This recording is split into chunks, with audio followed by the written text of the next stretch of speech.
I have a chapter in I Spy, You Spy, They Spy about Christopher Boyce and Andrew Dalton Lee. Christopher Boyce spied for the Soviet Union. He was not a committed communist, and he didn't spy because of the money. He needed money. He spied basically because he was disillusioned with what his own government had done. In fact, this is the way I wrote this about. This is from my article, the article about it in I Spy, You Spy, They Spy. Unlike many spies, Boyce does not shy away from the word traitor. He told Ray Martin, the interviewer from Australia's 60 Minutes, "I have no problems with the label traitor, if you qualify what it's to, and I think that eventually the United States government is going to involve the world in the next World War. And being a traitor to that, I have absolutely no problems with that whatsoever." Now, at that point, he was in prison, and he did say he'd like to be free. Well, not much surprise there. If you're in prison, you usually want to be free.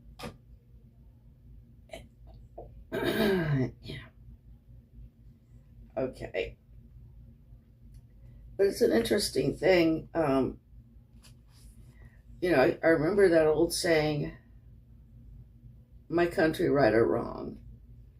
Most people say they love their country. Most people are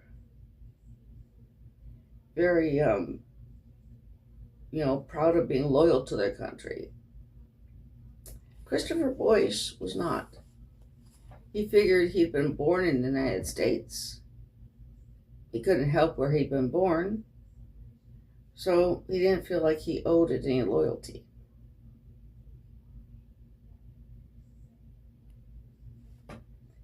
Okay. In an interview with the American 60 Minutes, he was, in the words that I wrote in this article, recalcitrant, defiant, and utterly remorseless. He would do it all again, he said, only better. Okay, he was paroled in 2002. He's been out for quite a while. But anyway, I hope maybe some of you might want to read I Spy, You Spy, They Spy, and read the story of a man who spied against his country. He was not from a deprived background, and who was pretty remorseless about it. A pretty remorseless traitor, Christopher Boyce, often called the Falconer because of his love of falconing. Hope you might buy it.